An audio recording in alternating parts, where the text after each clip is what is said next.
Bismillahirrahmanirrahim. Alhamdulillahi rabbil alamin. Allahumma salli wa sallim wa barik ala Muhammad wa ala ali Muhammad.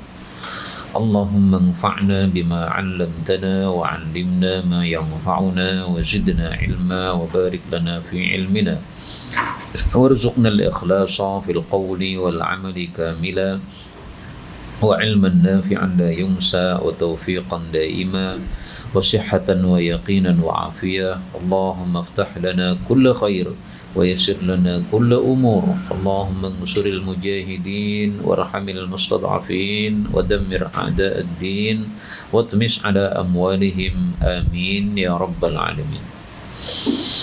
Alhamdulillah kaum muslimin rahimakumullah.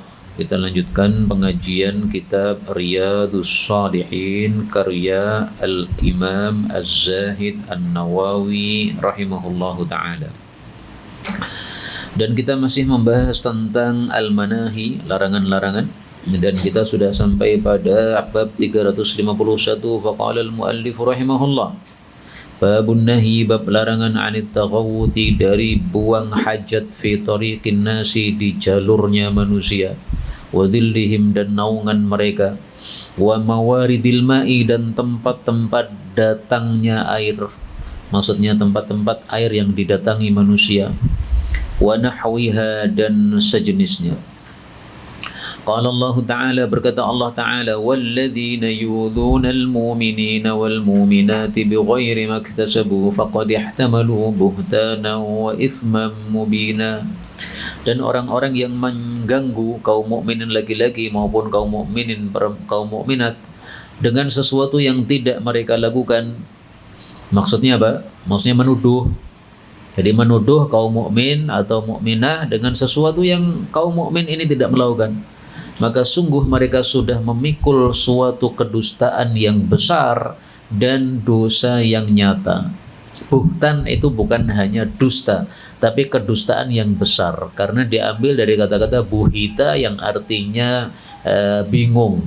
Saking besarnya dusta sampai membingungkan orang yang mendengarnya. Fabuhital ladzi kafar. Apa kaitannya ayat ini dengan bab? Kaitannya adalah pada kata-kata yu'dun, mengganggu. Orang menuduh itu mengganggu. Orang BAB di jalan manusia sama juga mengganggu. Jadi jami'nya atau kesamaannya adalah pada kata-kata yu'dun, mengganggu. Maka tidak boleh mengganggu manusia, apalagi orang-orang yang beriman. Rasulullah SAW saja bersabda, jangan sholat dengan suara yang keras-keras, fatu'dzul mu'minin. Wala tarfa'u aswatakum, jangan mengeraskan suara ketika ada orang yang salat. Fatu'dzul mu'minin, lalu kalian akan mengganggu orang-orang beriman.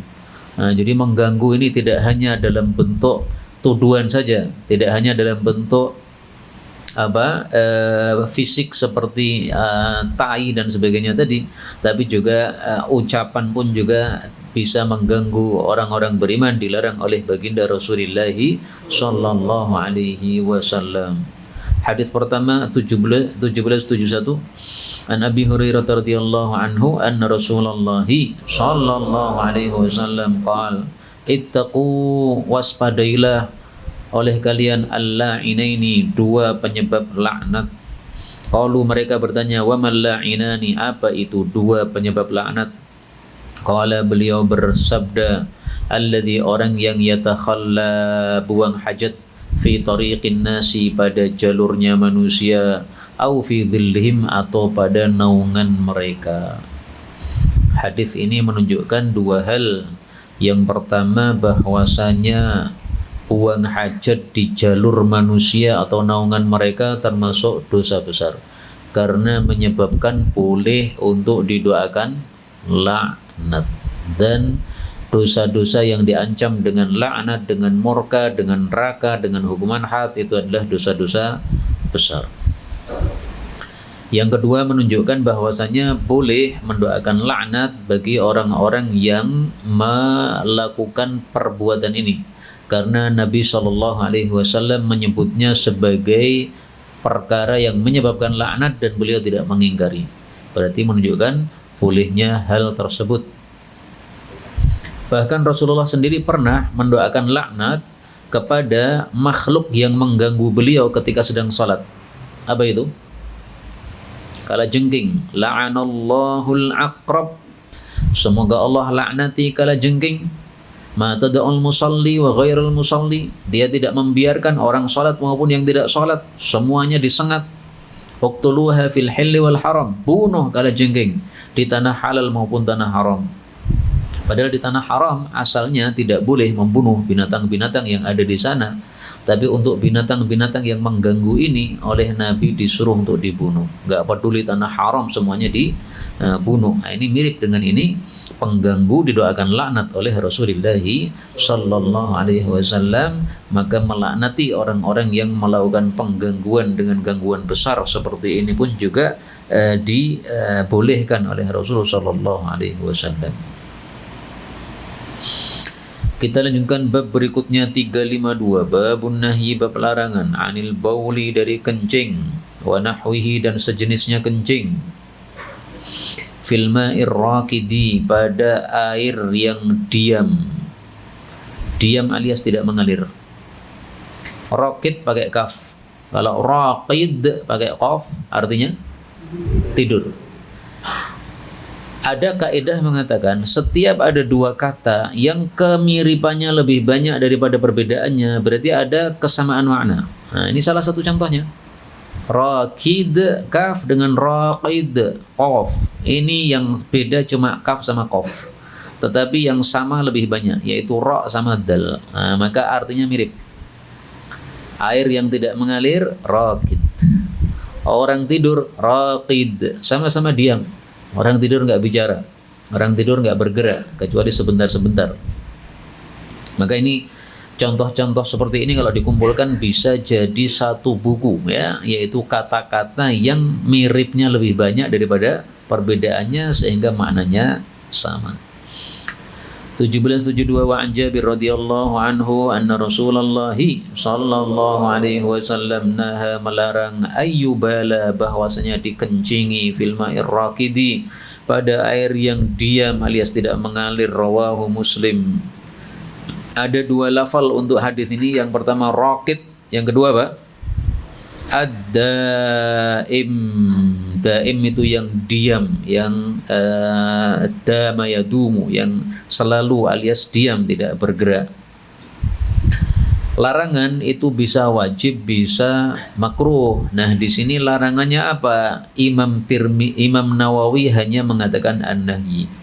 Dan sudah pernah saya sampaikan, Imam Nawawi dalam Riyadh ini memakai tiga istilah. Kadang beliau mengatakan tahrim, kadang beliau mengatakan karaha, kadang beliau mengatakan an-nahyi. Nah, ketika beliau memilih kata-kata an-nahyi, kita perlu perhatikan apa penjelasan para ulama. Kalau beliau memilih tahrim, sudah, kita nggak usah mikir. Ini udah dipahamkan oleh Imam Nawawi, ini adalah haram. Beliau mengatakan karaha, kita nggak usah mikir. Ini sudah dipilihkan Imam Nawawi, maksud larangannya makruh. Nah, di sini kita perlu mikir nih, ini larangannya apa nih? Maka para ulama ringkasnya bahwasanya larangan kencing pada air yang menggenang ini dua macam. Yang pertama haram. Kapan haram? Ketika ma'un qalil, air sedikit. Kenapa haram? Karena menjadi najis. Karena kalau menjadi najis maka termasuk tabdzir.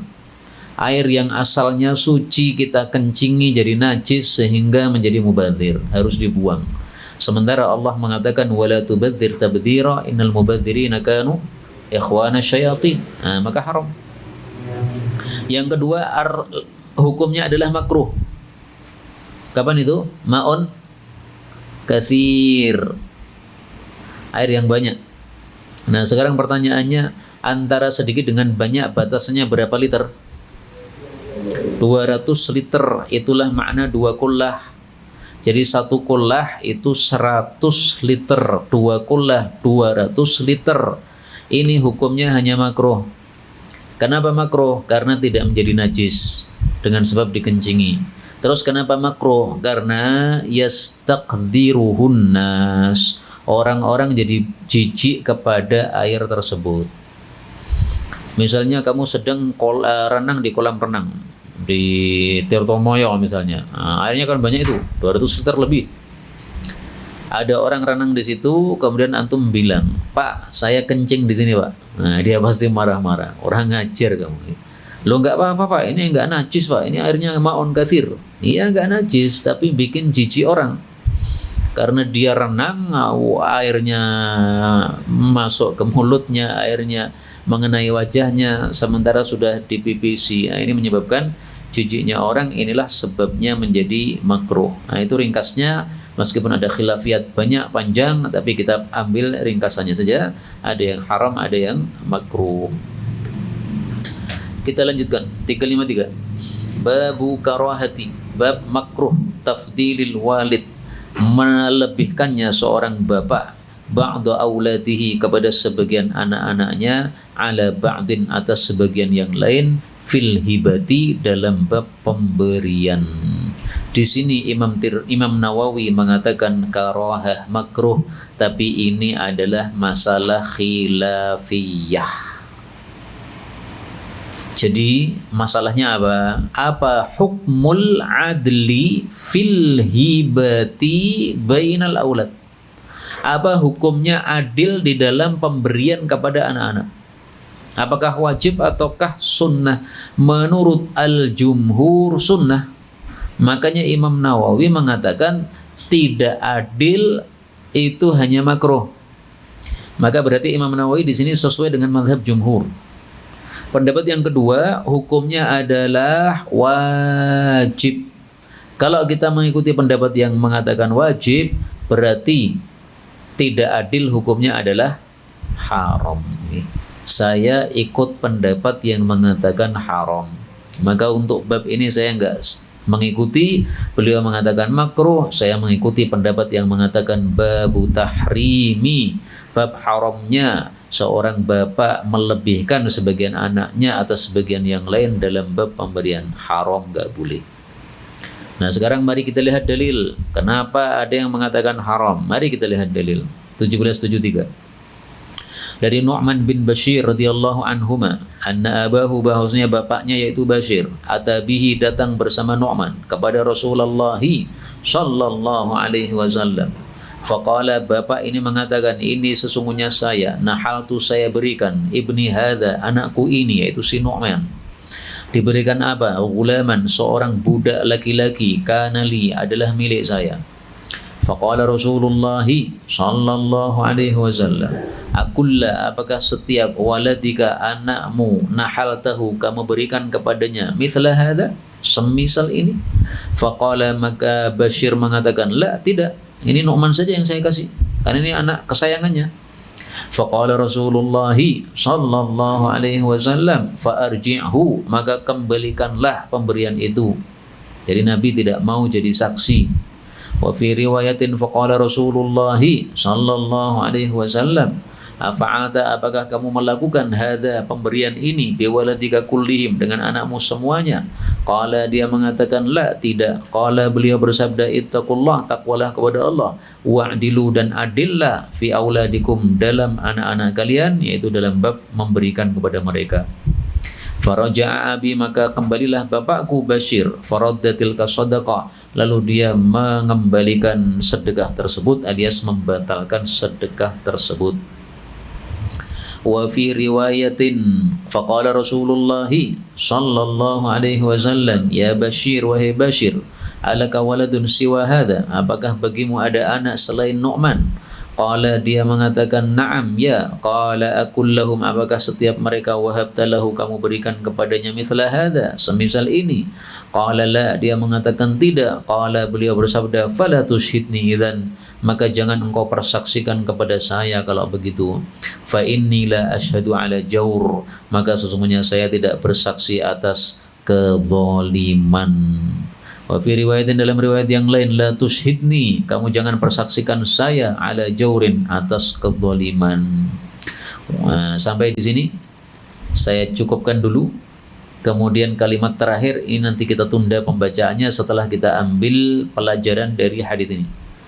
Dari hadis yang panjang ini kita ketahui bahwa memberi anak dengan adil hukumnya bukan sunnah, tapi apa? Wajib. Coba kamu cari kalimat yang menunjukkan wajib, ada 2 kalimat di mana? Apa? Ittaqullah wa'dilu, takwalah kepada Allah dan adillah.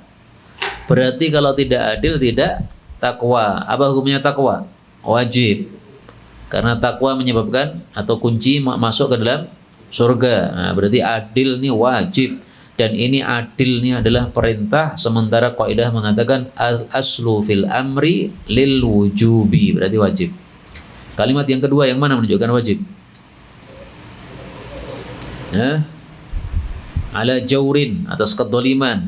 Nah, ketidakadilan disebut oleh Nabi jaur, dolim. Padahal Nabi bersabda, adzulmu dzulumatun, dolim akan menjadi kesusahan di hari kiamat. Bagaimana dikatakan tidak wajib, gimana ini? Dikatakan tidak haram, gimana ini? Ya, maka berat hati untuk mengikuti pendapat yang mengatakan bahwa adil dalam hibah ini hanya sunnah. Nabi Ya'qub alaihi salatu wassalam karena dianggap tidak adil dalam mencintai anak-anaknya, sehingga terjadilah musibah terhadap Nabi Yusuf alaihi salatu wassalam. Itu gara-gara sikap yang dianggap tidak adil, menyebabkan musibah dalam keluarga. Makanya jangan tidak adil dalam pemberian ini, supaya tidak ada musibah di dalam keluarga sebagaimana dialami oleh Nabi Ya'qub alaihi salatu wassalam. Kemudian kalau memang sudah jelas bahwasanya ini menunjukkan wajib adil ini, kenapa mayoritas ulama justru mengatakan ini sunnah? Nah, barulah kita lanjutkan kalimat terakhir tadi. Wa fi riwayatin, dalam riwayat yang lain, ashhid ala hadza ghairi, persaksikanlah atas pemberian ini kepada selain saya, ya, kepada Abu Bakar atau kepada Umar atau kepada yang lain. Nah, inilah yang dijadikan dalil bahwasanya adil ini tidak wajib, karena Nabi mempersilahkan untuk cari saksi orang lain. Saya tidak mau jadi saksi, cari saksi orang lain, silahkan. Nih, Abu Bakar coba di WA, ya. Omar coba di telepon. Ya. Nah, maka bisa kita jawab bahwasanya kalau Rasulullah tidak mau jadi saksi, mungkinkah para sahabat mau jadi saksi? Mungkin nggak? Nggak bakal. Nah, maka ini kalimat ini tidak menunjukkan bahwa itu tidak wajib. Ini wajib juga, karena para sahabat tidak mungkin mau melakukan sesuatu yang Nabi saja tidak memauinya. Thumma qala, kemudian Nabi bersabda, ayasurruka, apakah menyenangkan kamu, ayyakunu, bahwasanya adalah mereka anak, ilaika, kepada engkau, fil birri, dalam bab berbuat baik, sawaan, itu sama, yaitu rata, semuanya berbuat baik sama kamu. Qala bala, beliau mengatakan ya. Qala, beliau bersabda, fala idzan, kalau begitu tidak. Maksudnya tidak mau saya menjadi saksi atas pemberian kamu tersebut. Ini hadis menunjukkan bahwa kalau orang tua tidak adil terhadap anak-anak, itu menyebabkan nanti sebagian anak tidak mau berbuat baik kepada bapak. Bapaknya sakit, maka anak yang disuruh jaga adalah yang disayangi oleh bapaknya. Kalau bapakmu loro, nah, masih ikut jaga dong, mbaknya ikut jaga. Enggak usah, kamu aja yang jaga. Bapak cintanya sama kamu, karena sama saya bapak biasa. Nah, udah, sama kamu aja, kamu yang paling dicintai, kamu selalu dikasih oleh bapak, saya enggak pernah. Udah, kamu jaga saja bapak. Nah, itu gara-gara tidak adil. Tapi kalau adil kepada anak-anak, maka insya Allah nanti juga semuanya bir kepada bapaknya, berbuat baik kepada bapaknya secara sama rata. Maka al-jaza'u min jinsil amali. Kemudian Nu'man bin Bashir ini faedah yang lain. Ini adalah anak yang pertama lahir dari kalangan Ansar setelah Rasulullah hijrah ke Madinah. Adapun yang pertama lahir dari kalangan Muhajirin adalah siapa? Abdullah ibnu Zubair. Maka dari kisah ini kita ketahui bahwa dua orang ini lahirnya mirip, yaitu seusia. Rasulullah wafat ini sekitar Abdullah bin Zubair 10 tahun, Nu'man bin Bashir sekitar 10 tahun. Karena begitu Nabi hijrah ke Madinah, nah lahir pertama kali bayi Nu'man dan lahir pertama kali bayi Abdullah bin Zubair. Ya, satunya dari Muhajirin, satunya dari Ansar. Nah, ini salah satu cara mengetahui tabaqat sahabah ya, para sahabat kan bertabaqat, bertingkat-tingkat. Ada yang kibar, tua, ada yang shighar, yang anak-anak, ada yang ulama, ada yang biasa, ada yang fatwa, ada yang tidak. Nah, itu semuanya ilmu tabaqat sahabat bisa diketahui dengan sejarah-sejarah seperti ini. Kemudian masih ada satu pembahasan lagi. Bagaimana cara adil di dalam memberikan kepada anak? Ada dua pendapat. Pendapat pertama mengatakan cara adilnya adalah laki-laki dengan perempuan dikasih sama rata. Yang laki-laki dikasih 100 juta, yang perempuan juga dikasih 100 juta. Coba dari kalimat pertama ini yang mana yang menunjukkan bahwa harus sama 100 juta 100 juta? Dari kalimat mana?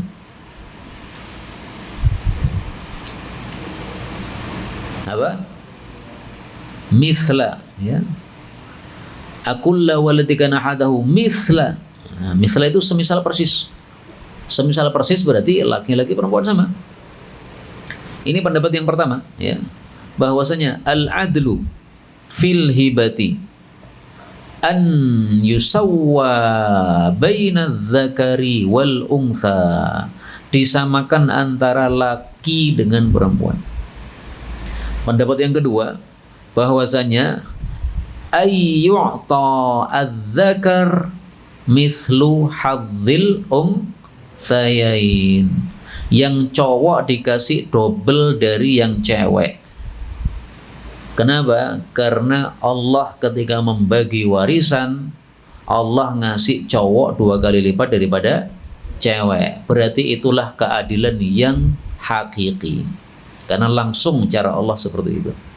Dan saya ngikuti pendapat yang kedua ini, bahwasanya cara memberi yang adil kepada anak-anak kita, kalau pemberian besar, maka itu adalah disamakan dengan cara membagi warisan. Tapi jujur saja ini masalah khilafiyah. Yang mengatakan sama persis ini dalilnya, mithla. Dalam bahasa Arab, mithla untuk kesamaan persis. 100 juta, 100 juta. Nah, saya lebih cocok pendapat yang kedua, anak laki-laki kasih 200 juta, anak perempuan dikasih 100 juta. Dan itu masuk akal. Ini anak perempuan, nanti kalau dewasa dia menikah. Kalau menikah, duitnya tambah. Dapat mahar, ya kan? Si anak laki-laki menikah, duitnya berkurang. Karena dia harus ngasih mahar. Habis itu istrinya hamil, dia berkurang lagi duitnya. Bayar bidan, terus berkurang. Nah, maka dikasih 200 wajar.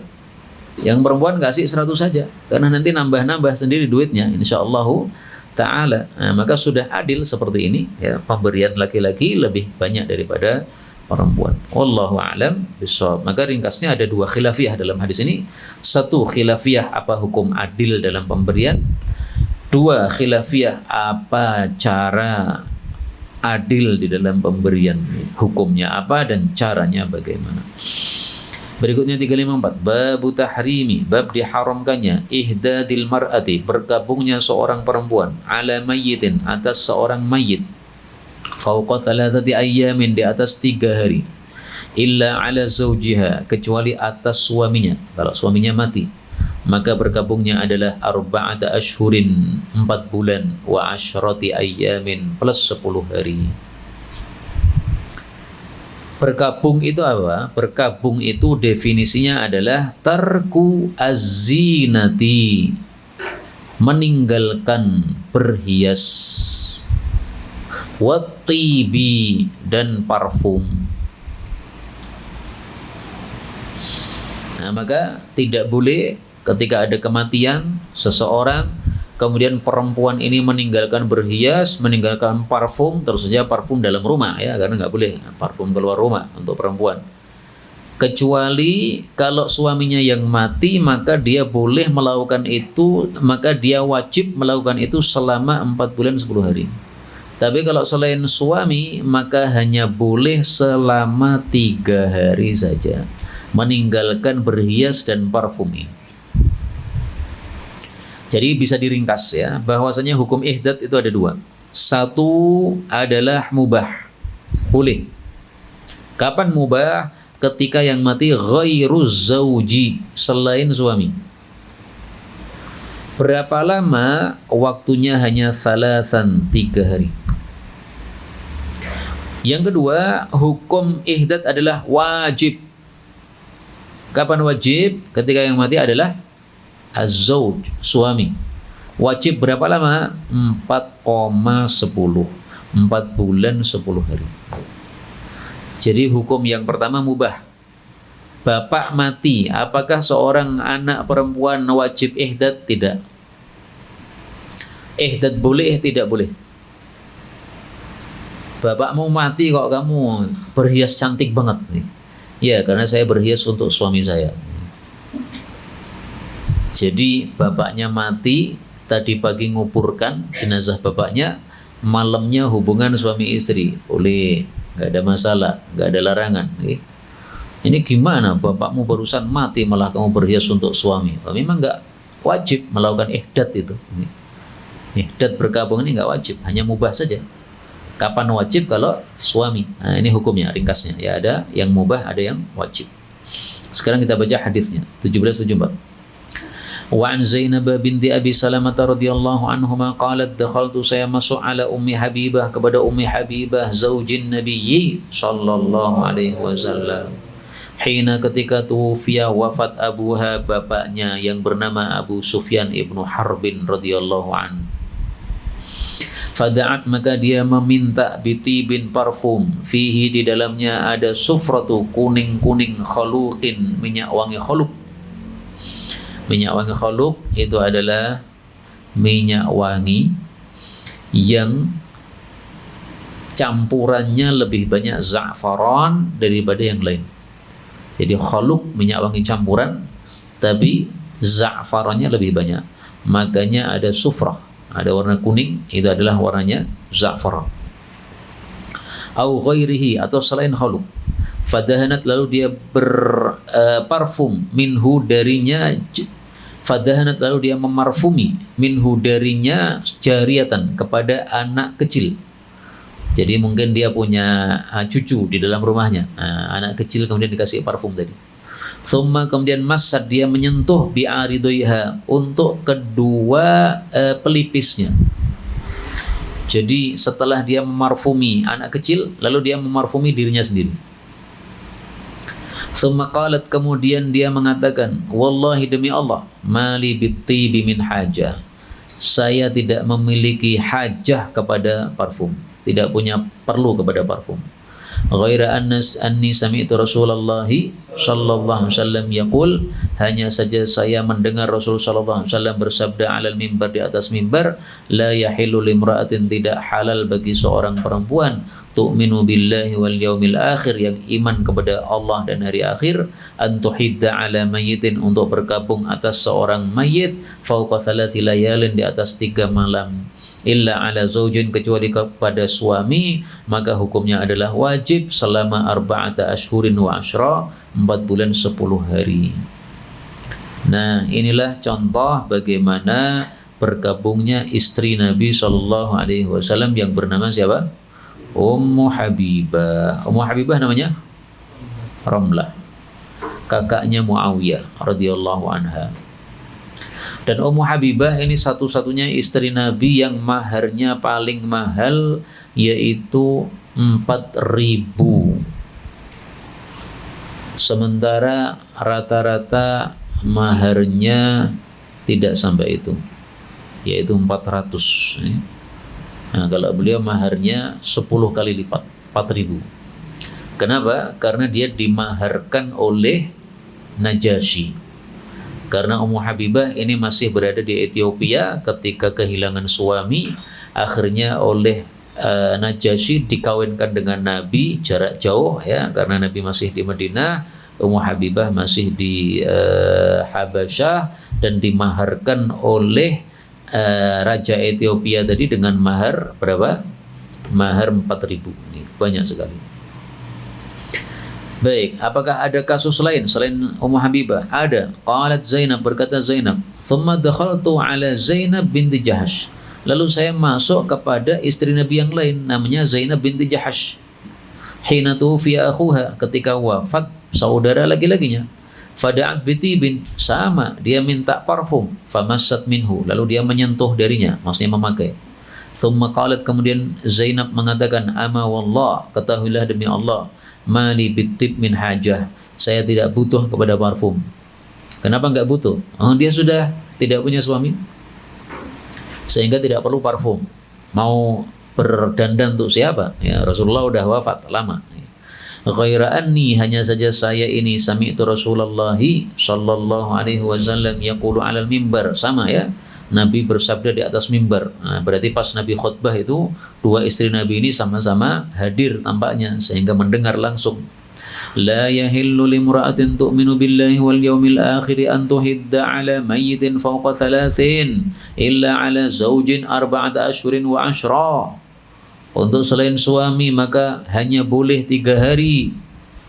Untuk suami maka wajib 4 bulan 10 hari berkabungnya itu. Maka ini dua istri Nabi sama-sama melakukan hal yang sama karena mendengar sabda Nabi Shallallahu Alaihi Wasallam yang mengharuskan meninggalkan berkabung ini apabila selain suami maka mengharuskan meninggalkan berkabung kalau sudah 3 hari. Nah, sementara berkabung definisinya di tarkutib wazina, meninggalkan perhiasan dan parfum, makanya dia pakai parfum. Sekarang ada 2 masalah yang perlu kita bahas. Yang pertama, hal laha al-khuruj, bolehkah orang yang berkabung ini atau di dalam masa iddah untuk keluar rumah? Ini seringkali banyak yang bertanya. Ini jawabannya bisa kita dapatkan di dalam kitab fikih yang paling populer di Indonesia, yaitu kitab Matan Abi Syuja'. Al-khuruj enggak ada. Takhruja enggak ada. Al-mu'taddah, al-mu'taddah, wanita yang mengalami masa iddah.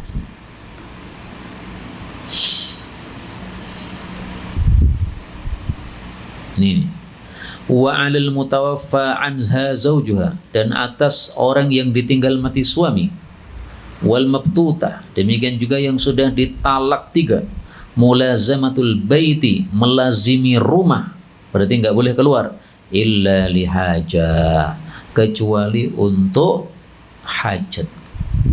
Berarti boleh enggak keluar rumah? Boleh kalau ada hajat. Berarti kalau enggak ada hajat enggak boleh. Nah, sebagian orang itu hanya mengambil kalimat pertama, dia harus melazimi rumah, titik. Nah, itu yang salah. Harus melazimi rumah kecuali kalau ada hajat, maka boleh. Dan hajat itu ada 2 macam. Pertama, hajatun dunyawiyah, hajat dunia. Pergi ke pasar untuk kulaan sesuatu yang akan dimasak di rumah, hajat ini, nggak apa-apa. Tidak harus pakai GoFood atau kirim orang, nggak harus. Dia sendiri keluar, nggak apa-apa. Yang kedua adalah hajat dunia. Misalnya ini wanita punya jadwal pengajian Kamis sore. Dia ikut grup pengajian Kamis sore. Nah, dia ikut pengajian nggak ada masalah. Yang penting dia harus tetap ini, tarkuz zinati wattib. Ya, al-ihdad huwa al-imtina'u minaz zinati wattib. Tidak memakai perhiasan dan parfum. Ini definisi dari kitab Matan Abi Syuja', ya. Dan saya ringkas menjadi kalimat yang lebih mudah, tarkuz zinati wattibi, meninggalkan perhiasan dan parfum, ya. Karena kalimat tarku ini lebih mudah dipaham daripada kalimatnya Mbah Abu Syuja', yaitu al-imtina' minat tibi minaz zinati wattib.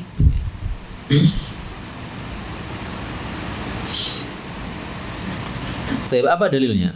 Perempuan boleh keluar rumah padahal dia masih mengalami masa iddah.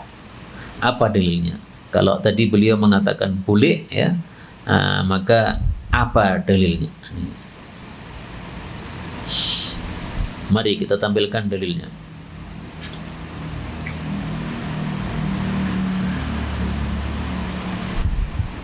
Qala Abu Syuja'. Nah, sekarang kita tampilkan dalilnya. Dalilnya ini dalam kitab Jami'us Shaghir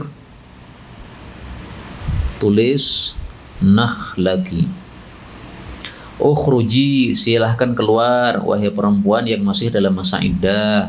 Fajudhi nakhlaki, silahkan kamu panen pohon kurmamu karena sudah matang. La'allaki antasaddaqi, barangkali kamu bisa sedekah dari panenan tadi. Au taf'ali khairan, atau kamu bisa melakukan kebaikan yang lain. Jadi ini kasusnya ada seorang wanita, dia mengalami masa iddah, kemudian keluar rumah untuk panen kurma. Di tengah jalan dicegat seorang laki-laki sahabat Nabi. Kamu perempuan masa iddah, keluar, balik sana pulang. Nah, maka ini perempuan nggak terima dia. Langsung ngambil bajunya untuk menghadap Nabi SAW. Sampai di rumah Nabi, maka beliau menceritakan, saya mau keluar panen kurma, saya butuh kurma. Ini sudah matang kurma saya ini. Tapi ada sahabatmu tadi melarang saya keluar. Gimana ini? Nah, Rasulullah jawab, silahkan, nggak ada masalah. Nah, maka inilah dalilnya bahwa boleh keluar kalau memang itu ada hajat. Kalau tidak ada hajat maka jangan ngelencer keluar. Jadi ke mall-mall nggak boleh. Ngapain ini, Bu? Bu janda ini ya, ke mall-mall ngapain ini? Ya untuk apa? Barangkali ketemu jodoh saya, nggak boleh. Kamu masih masa iddah, ya, jangan keluar dulu. Kemudian pembahasan kedua, selain halal khuruj, ya. Pembahasan kedua, kaidah, ya. Kaidah mengatakan al-ihdadu yatba'ul iddah. Berkabung itu mengikuti masa iddah. Artinya kalau masa iddahnya sudah selesai, berarti berkabungnya juga sudah selesai. Contohnya gimana nih? Contohnya, ini kalau suami mati, disuruh berkabung selama 4 bulan 10 hari. Apakah harus 4 bulan 10 hari? Enggak. Karena ihdat itu mengikuti masa iddah. Ada seorang hamil tua, 9 bulan. Kemudian suaminya mati. Setelah suaminya mati, 10 hari lahir anak. Orang yang hamil, masa iddahnya sampai melahirkan. Berarti masa berkabungnya juga sampai melahirkan. Berarti enggak jadi 4 bulan 10 hari, tapi hanya 10 hari karena dia sudah melahirkan. Lah terus ini 4 bulan 10 hari ini gimana nih? Ini untuk hail. Wanita yang tidak hamil disebut hail. Kalau wanita yang hamil, nah ini masa iddahnya hatta yada'na hamlahun, sampai melahirkan bayi. Maka hadis ini untuk yang hail, sementara selain yang hail yaitu yang hamil, ini masa iddahnya bisa lebih pendek, bisa lebih panjang. Ada wanita hamil baru 1 bulan, masih kurang 8 bulan 10 hari, kemudian suaminya mati. Ini masa berkabungnya tidak 4 bulan 10 hari ini. Masa berkabungnya sampai melahirkan. Kenapa? Karena al-ihdadu yatba'ul iddah. Jadi selama 8 bulan 10 hari, perempuan ini jangan berhias, berdandan, jangan pakai parfum. 8 bulan 10 hari. Wah, kalau begitu baunya kecut. Ya enggak dong. Kan mandi pagi sore nggak kecut, nggak ada masalah. Nah, kenapa dilarang berhias? Karena selama masa iddah ini nggak boleh menikah. Kalau dia berhias, seolah-olah dia mengatakan, wahai para laki-laki, nikahilah saya. Ini saya cantik nih. Nah, maka karena tidak boleh menikah, berarti otomatis sama juga tidak boleh berhias. Nah, maka sekali lagi, arba'ata asyhurin wa asyra, ini adalah apa? Lil hail. Ini arba'ata ashhur lil hail. Walil hamil apa? Hatta tada'a hamlaha. Qaidah al-ihdadu yatba'ul iddah. Baik, kita lanjutkan. Bab berikutnya 355. Bab tahrimi, bab diharamkannya al-bai'il hadir, menjualkannya orang kota, lil badi, untuk orang desa. Ini pertama. Yang kedua, wa talaqqi rubbani, dan mencegat pengendara-pengendara. Maksudnya pengendara ini adalah orang-orang desa yang bawa dagangan dari desa. Ini yang kedua. Yang ketiga, wal bai'i ala bai'i akhi, dan menjual atas jualan saudaranya. Yang keempat, wal khidbati ala khidbatih, dan melamar atas lamaran saudaranya. Saudaranya maksudnya sesama muslim. Illa ayyadzan, kecuali kalau dia sudah mengizinkan, au yuradda, atau dia sudah ditolak. Pelamar pertama sudah mengizinkan, maka boleh. Pelamar pertama ditolak, maka boleh. Jadi bab ini membahas 4 hal. Yang pertama tentang jual beli, bai'ul hadiril badi. Yang kedua tentang jual beli, talaqqi rukban. Yang ketiga al-bai' ala bai' akhi, tentang jual beli lagi. Nah, yang terakhir ini tentang pernikahan, dan ini digabungkan karena hadisnya memang gabung juga. Ya, ini 4 hal, semuanya haram.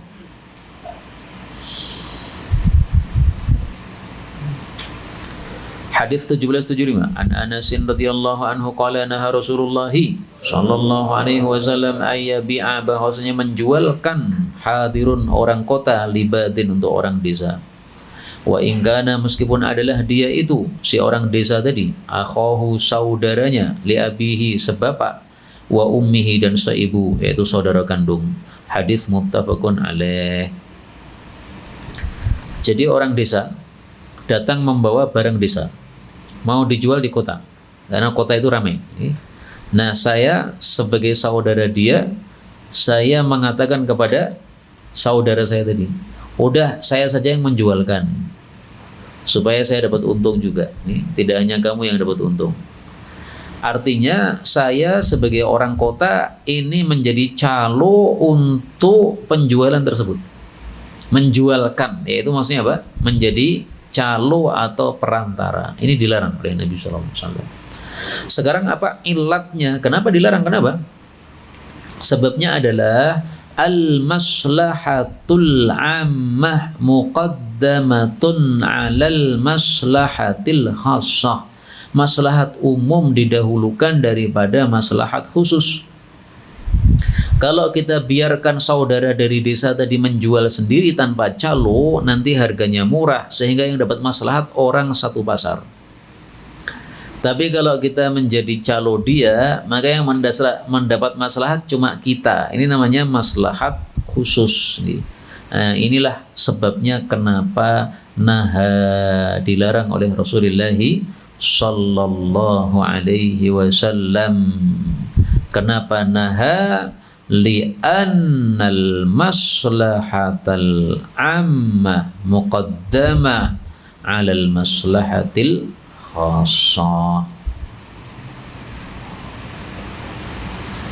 Nah, sekarang muncul pertanyaan, bagaimana kalau tidak jadi calo, tapi membantu saja?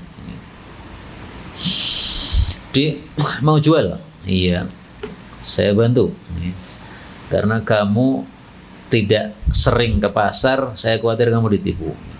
Saya jualkan, saya bantu. Berapa bayarnya, Mas? Nggak usah, saya sudah cukup. Kamu yang masih butuh, jadi nanti total semua laba untuk kamu. Saya cuma membantu supaya kamu nggak ditipu orang pasar yang suka nipu. Nah, apakah seperti itu dilarang ataukah tidak dilarang? Kita lihat apa kata Imam Bukhari rahimahullahu ta'ala. Beliau mengatakan, hal yabi'u hadirun libadin, apakah boleh orang kota menjualkan untuk orang desa bi ghairi ajrin, tanpa upah? Boleh nggak?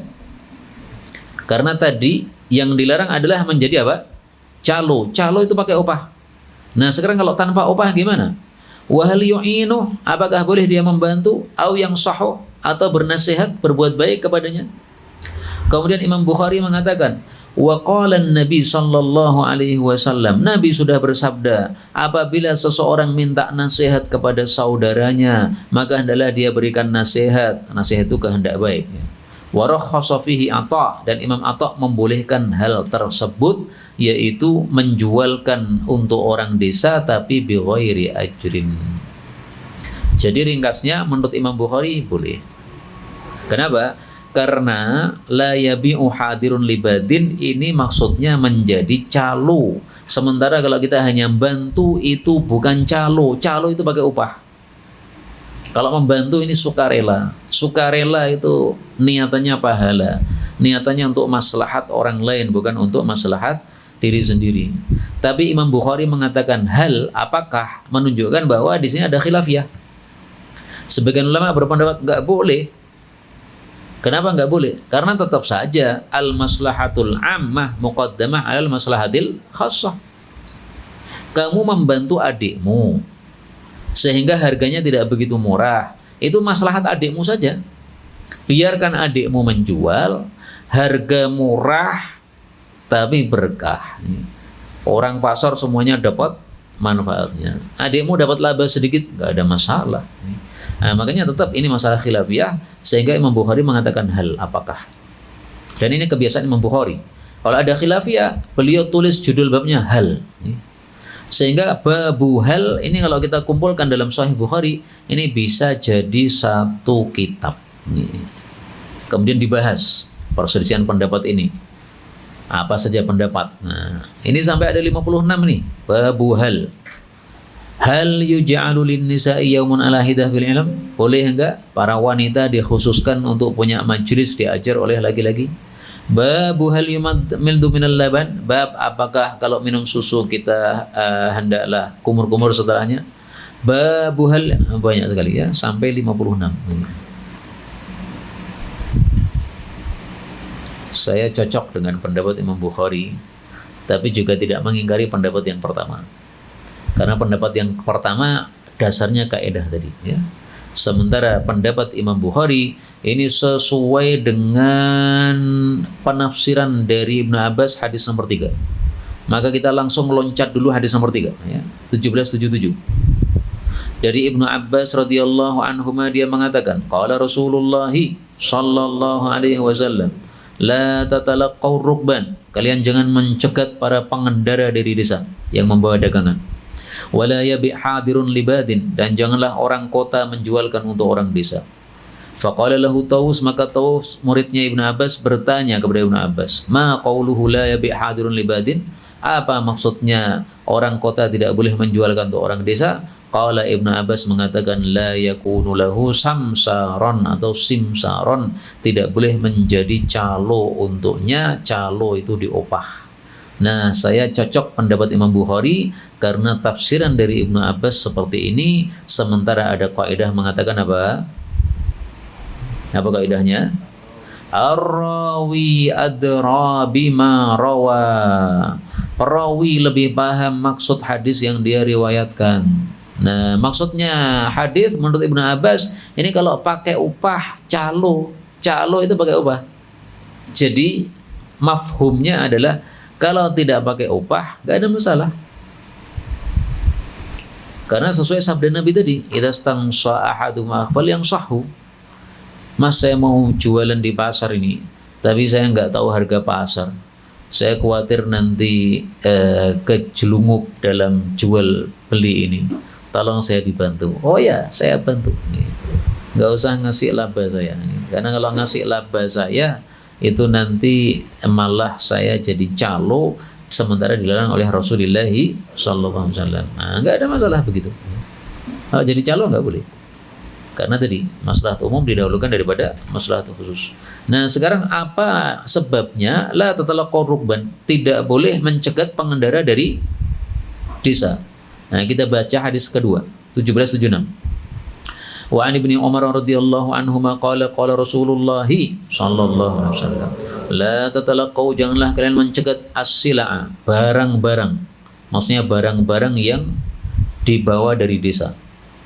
Jadi kadang Nabi menyebut sila, ini barangnya, kadang Nabi menyebut rukban, ini orangnya yang membawa barang tadi.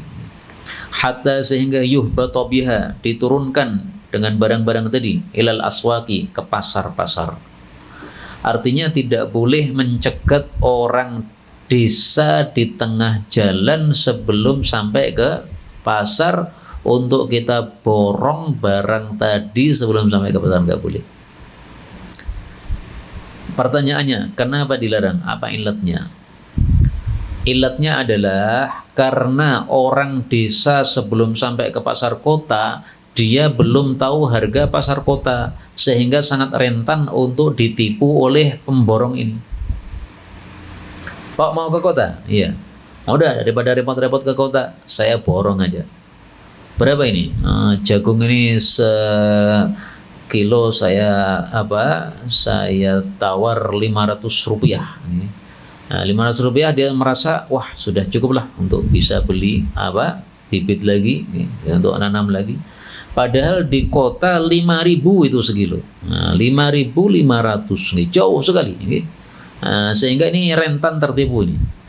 Dan orang desa dikasih uang 500 mungkin sudah mau. Nah, yang penting cukup untuk bisa tanam lagi. Nah, maka karena ada rentan penipuan seperti ini dilarang oleh baginda Nabi Sallallahu Alaihi Wasallam. Sehingga ilatnya di sini disebutkan sampai turun ke pasar karena dia belum tahu harga pasar. Karena itu dari sebab itu mazhab Hanafi mengatakan kalau orang desa sudah tahu harga pasar maka boleh dicegat di tengah jalan. Dan tampaknya sekarang orang-orang desa sudah tahu harga pasar. Orang desa bawa HP bagus-bagus. Sebelum dia jualan dia tanya sama Meta. Nih Pak Meta ini ya, berapa harga jagung? Berapa harga jagung? Berapa hasil togel loh, macam-macam ini pertanyaannya. Kita tanya, dia bisa jawab. Karena dia bisa jawab, berarti ya orang desa mungkin bisa mengetahui harganya. Nah, ini kebetulan nggak bisa jawab, ini kuotanya habis. Tayyib. Sampai di sini kita cukupkan pembacaannya karena waktulah yang membatasi kita. Insya Allah hadis berikutnya karena masih banyak kita lanjutkan di waktu yang lain. Benarnya dari Allah Subhanahu wa taala, kalaupun ada salahnya fa astaghfirullahal azim li wa lakum walhamdulillahi rabbil alamin. Dan ini adalah majelis terakhir untuk kita sebelum Ramadan karena besok Jumat sudah tarawih kira-kira, dan saya juga sedang musafir ke luar kota. Ada sisa 10 menit. Kita buka soal jawab baik yang berkaitan dengan bab maupun secara bebas. Nah, silakan.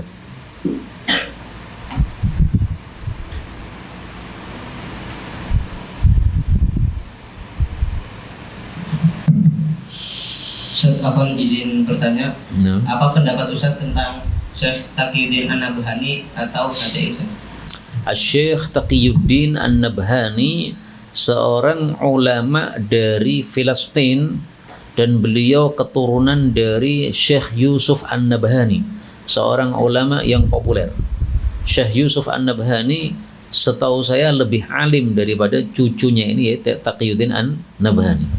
Dan seorang cucu mewarisi ilmu bapaknya, ilmu keluarganya, kakek nenek moyangnya, ini sesuatu yang sangat biasa sekali. Ini yang saya tahu, wallahu a'lam bishawab. Adapun setiap orang pasti ada pendapat-pendapat yang tidak benar, ada kesalahan di sana sini, ini biasa. Beberapa hal saya tidak cocok dengan pendapatnya Syekh Taqiyuddin An-Nabhani karena pendapat tersebut sumbernya dari pendapat Mu'tazilah. Ya, itu perkara-perkara yang biasa ya.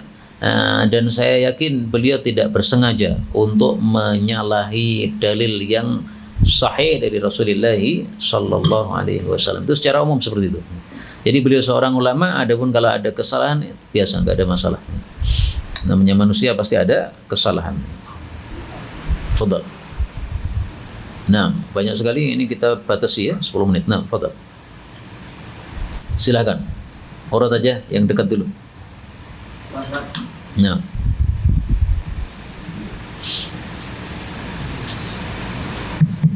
Ustaz izin bertanya, kenapa Imam Ali disebutkan dengan karamallahu wajhahu?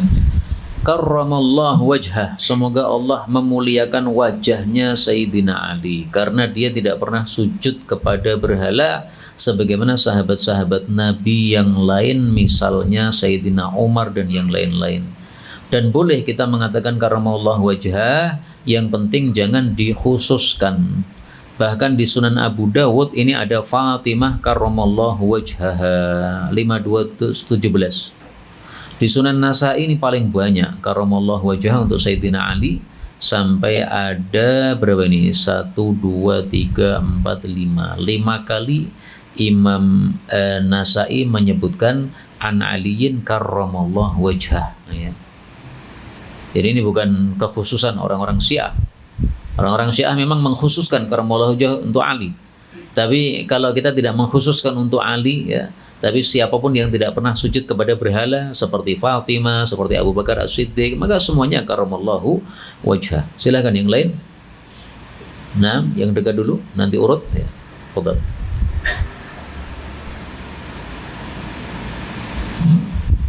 Izin bertanya, Ustaz. Nah. Mengenai tadi kan calo ya. Nah. Kalau afiliat juga, misal saya memiliki barang, kemudian saya mempersilahkan orang untuk menjualnya, apa itu boleh? Misal antum menjual, kemudian dia terserah mau ngambil, misal mau ngambil sekitar 5% dari itu, atau mengambil keuntungan sekitar 200.000 maksimal segitu. Boleh. Ya?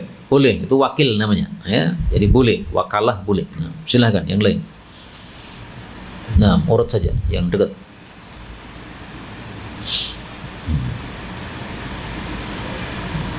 Afan, mau bertanya. Iya, iya. Hal yusadu fil hadisi ju'ilat qurratu aini fi shalah al-mukasyafah awil musyahadah. Apakah ju'ilat qurratu aini fi shalah itu mukasyafah atau musyahadah? Apa itu mukasyafah? Apa itu musyahadah? Musyahadah itu seolah-olah kita melihat kepada Allah Subhanahu wa ta'ala. Adapun mukasyafah saya nggak paham. Sebenarnya istilah-istilah ini nggak begitu penting karena ini bukan istilah syar'i. Bukan istilah yang syar'i. Kalau istilah yang syar'i ini, Rasulullah Shallallahu Alaihi Wasallam bersabda, al-ihsanu an ta'budallahu ka'annaka tarahu. Ihsan itu adalah kamu mengibadah kepada Allah seolah-olah kamu melihat Allah. Nah, makanya muncul istilah musyahadah. Musyahadah seolah-olah syahidallah, seolah-olah melihat Allah di depan kita. Seolah-olah saja. Bukan berarti Allah terlihat betul, tidak. Makanya ada perkataan Sayyidina Ali, fi kulli syai'in ayatu tadullu ala annahu wahidu. Segala sesuatu makhluk ini ada mengandung tanda bahwa Allah Maha Esa. Maka melihat pohon ini terlihat Allah Maha Esa. Melihat air mengalir terlihat Allah Maha Esa, dan semua ini. Fa illam takun tara, kalau kamu tidak bisa tingkat seperti itu, fa innahu yarak, maka ada tingkatan bawahnya, yaitu Allah melihat kamu. Ini disebut maqam muraqabah. Muraqabah seolah-olah diawasi terus oleh Allah Subhanahu wa ta'ala. Gambarannya kalau di dunia nyata, kamu kerja di pabrik, bosnya muter-muter, matamu melihat bos tadi, pasti kamu kerja sungguhan. Khawatir kalau nggak sungguhan dikeluarkan dari pabrik. Ini maqam musyahadah. Maqam muraqabah, bosnya keluar nih. Tapi di pojok sana ada CCTV. Nah, maqam muraqabah nih. Meskipun bos sudah keluar, tapi masih ada CCTV nih. Kalau macam-macam kelihatan nih, nah, muraqabah. Tapi pasti lebih sungguh-sungguh kalau bosnya masih berada di lokasi. Nah, maka ada musyahadah, ada muraqabah. Nah, itu istilah seperti itu sebenarnya munculnya dari hadis-hadis seperti ini. Ya. Adapun mukasyafah saya nggak paham apa yang dimaksud oleh pemilik istilah mukasyafah ini, dan hadis tadi sahih, dan Rasulullah pastinya ketika sholat makomnya makom apa? Makomnya pastinya apa? Musyahadah, tidak hanya muraqabah. Karena muraqabah ini makom di bawah, rendah. Nah, kalau kita makomnya apa? Wala musyahadah wala muraqabah, nggak tahu makomnya apa, nggak tahu nih. Makom mukhalatah atau apa yang ya, sekenanya ya, salatnya sekenanya. Gitu. Ada lagi, silakan. Nah, ya silakan.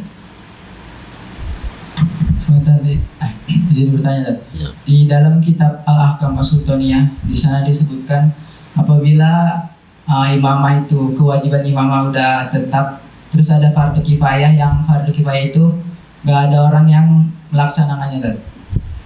Tapi di sana disebutkan yang dapat dosa itu cuma dua tadi, ahlul ikhtiar dan ahlul imamah. Kenapa begitu? Kenapa yang dapat dosa cuma dua itu? Ini saya tidak pernah mempelajarinya, saya nggak tahu. Ya. Ada lagi yang lain, silakan.